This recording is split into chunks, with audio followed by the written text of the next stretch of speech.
My name is Audrey, and I am 36 years old. I live in a quiet neighborhood with my husband, Peter, who is 41, and our 9-year-old son, Chester. From the outside, our life looks peaceful and complete. We have a comfortable home, a small garden that blooms in spring, and a daily routine that feels steady and safe. Peter works hard and provides for our family. He is the kind of husband people admire, responsible, gentle, and devoted to his wife and child. 6 months ago, we hired someone to help around the house. His name is Ronald. He cleans, takes care of the garden, and sometimes helps watch Chester when both Peter and I are busy. He is quiet, polite, and always respectful. At first, he was simply a helper, someone who filled a practical need in our household. Nothing more. But one evening changed everything. I came home late from work, tired and distracted. The house was calm. Chester was already asleep, Peter still at the office. Ronald was sitting in the kitchen reading a book. I sat down for a moment, just to rest. We began talking, simple things, small stories, and somehow the conversation felt easy in a way I hadn't felt in a long time. It was such a small moment, almost invisible. But that moment was the beginning of something I didn't see coming, something that would gently, quietly grow into a secret I could no longer escape. Daily life in our home moved in a familiar rhythm. Peter left early each morning, often before Chester woke up. His job demanded long hours, late meetings, and business trips that kept him away more than either of us liked to admit. He always said he was doing it for us, for our future, but the distance between us quietly grew with every week he spent buried in work. My own days were filled with managing the house, helping Chester with schoolwork, and balancing my job. I loved being a mother, and I loved our family, but somewhere along the way I began to feel invisible, not because anyone treated me badly, but because we all seemed to be moving in separate worlds. Even when we sat together at dinner, something was missing. The warmth we once shared had softened into routine. Ronald slipped into this routine almost effortlessly.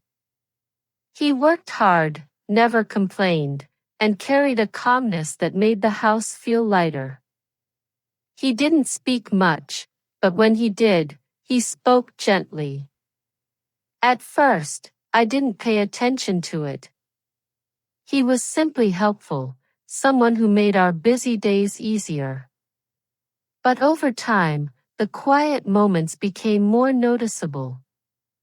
An unexpected conversation in the kitchen. A shared laugh over something small. Ronald arrived at a time when I was beginning to feel lonely in my own home, surrounded by people I loved but unable to feel truly seen. Without meaning to, I found myself looking forward to those brief evening conversations, moments wrapped in the kind of warmth I had been missing. The house was still peaceful, but that peace now carried a faint, dangerous softness, like the beginning of a storm you pretend not to notice. When Peter left for a 3-day business trip, the house felt quieter than usual. I tried to follow my normal routine, work, dinner, helping Chester with homework, but the evenings stretched out long and empty. Ronald was still around, helping as always, moving softly through the house like a steady presence I didn't realize I had begun to depend on. On the first night, after Chester went to bed, Ronald and I talked again. At first, it was harmless, simple stories, small jokes. But there was something different now, something unspoken in the way he looked at me, in the way I lingered at the table instead of going to bed. We laughed more than we should have. We sat closer than we ever had. I should have stood up, ended the conversation, reminded myself of who I was. But I didn't. And then it happened. A small kiss. Quick, soft, unexpected. But it was enough. Enough to break every rule I had lived by for 12 years. Enough to change the way I saw myself. I pulled away instantly, whispering, "This was a mistake." Ronald didn't argue, he simply looked at me, his eyes calm and steady, and somehow that made it worse. I promised myself it would never happen again. But the next evening, it did. And this time, the kiss wasn't small or accidental. It was long, real, and terrifying. I didn't stop it. I didn't want to stop it. When Peter came home after 3 days away, life returned to its routine. Dinner, television, laughter with Chester. Everything looked normal, except inside me. I carried a secret that felt heavier each hour. I couldn't sleep. I couldn't eat. Every moment with my husband reminded me of what I had done. But then, everything twisted again. One evening, Peter's phone lit up with a message from an unknown woman. Curious, confused, and somehow afraid, I looked closer. The messages were affectionate, personal, unmistakable. Peter wasn't just busy with work, he had been seeing someone else. For a moment, I felt anger. Then confusion. Then a cold realization. I had betrayed him. He had betrayed me. We were both living inside a marriage full of secrets. The air in the house felt heavy, sharp, suffocating. Every smile felt false, every word fragile. It was as if the floor beneath our life had cracked, and now we were both standing on pieces that no longer fit together. The tension grew, thick and unbearable, pulling the listener deeper into the unraveling of a marriage built on silence rather than truth. The days that followed felt like walking through a storm I had created myself. I carried guilt like a weight on my chest, heavy, constant, impossible to ignore. Every time Peter smiled at me, every time Chester hugged me, every time Ronald entered the room, I felt a rush of shame mixed with confusion. I didn't know who I was anymore. I didn't know what I wanted. I didn't know if I still deserved the family I had. Some nights, lying awake next to Peter, I whispered to myself, "Am I a bad wife? Is Peter a bad husband? Is love still here, or is it gone?" I was angry at Peter for betraying me. But I was also angry at myself for doing the same thing. I felt like both the villain and the victim, lost somewhere between regret and longing. The secret grew heavier every day. I couldn't eat. I couldn't focus. I kept imagining the look on Peter's face if he ever found out. I imagined our home falling apart, our son caught in the middle, our 12 years as husband and wife collapsing under the weight of our mistakes. Then one night, I made a decision. I couldn't live in the shadows anymore. The truth was a knife, but the lie was slowly killing me. After dinner, When Chester was asleep and Ronald had gone home, I sat across from Peter at the kitchen table. My hands shook as I spoke. "Peter, I need to tell you something." He looked up, confused. "What is it?" It took everything inside me to say the words. "I've been seeing someone." The room went silent. I couldn't look at him. I expected anger, shouting, heartbreak. Instead, after a long moment, Peter said quietly, "I've been seeing someone too." The ground seemed to disappear beneath me. 2 confessions. 2 betrayals. 2 people who had failed each other. For the first time in years, we talked, really talked. Not about bills, not about work, not about schedules. We talked about feelings, loneliness, the quiet distance that had grown between us. We realized something painful but true. We were both empty. We were both disconnected. We were both looking for comfort in someone else because we couldn't find it in each other anymore. Through tears and long pauses, we reached a decision, one created not from anger but from heartbreak and hope. We would try to save our marriage. Not because it was easy. Not because we deserved forgiveness. But because we still loved each other, even after everything.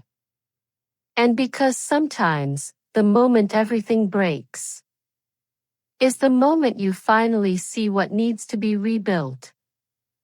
The morning after our confessions, the air in the house felt different, heavy, but honest.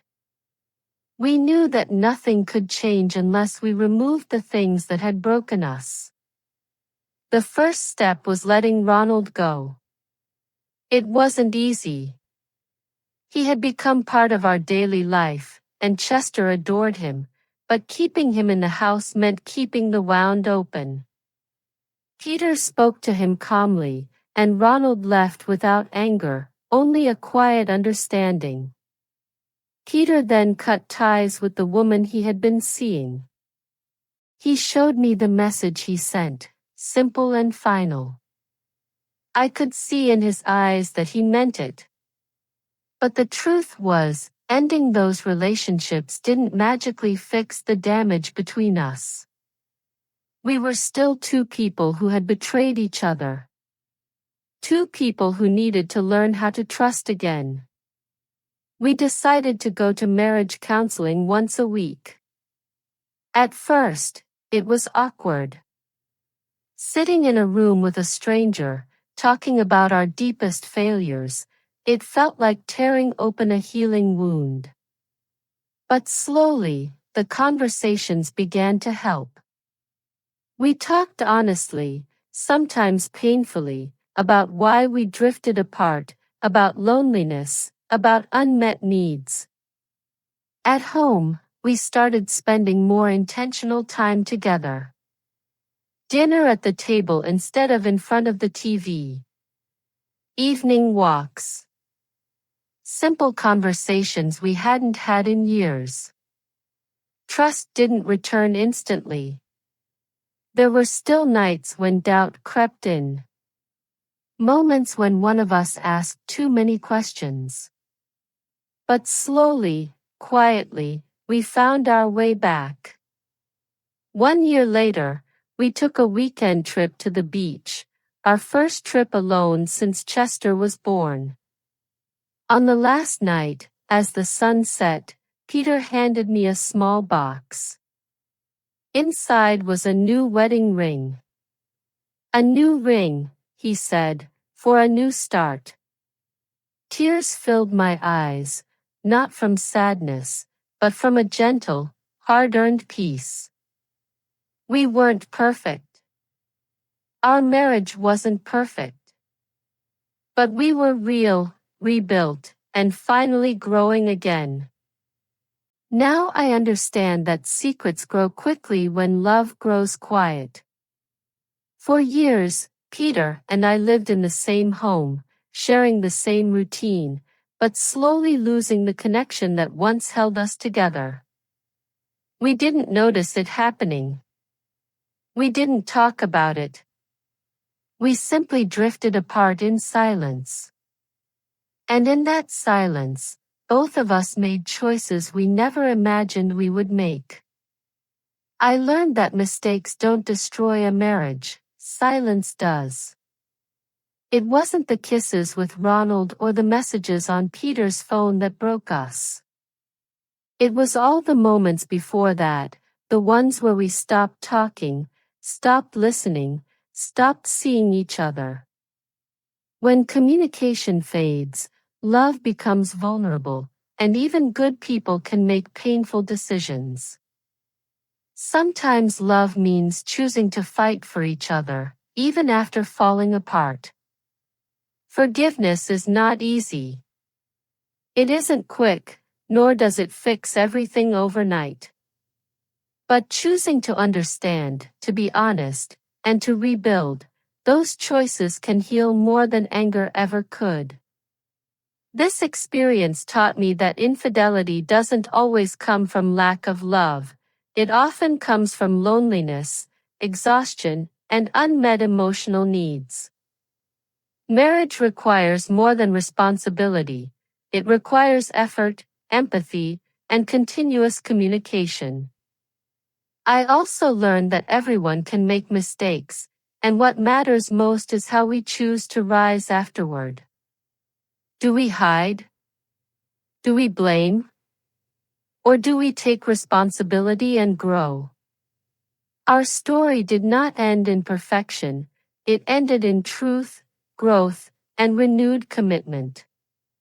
And sometimes, that is the most beautiful ending of all. If you liked this story, please like, comment, share, and subscribe to our channel. Thank you for learning English through stories with us, and we hope to see you in the next episode.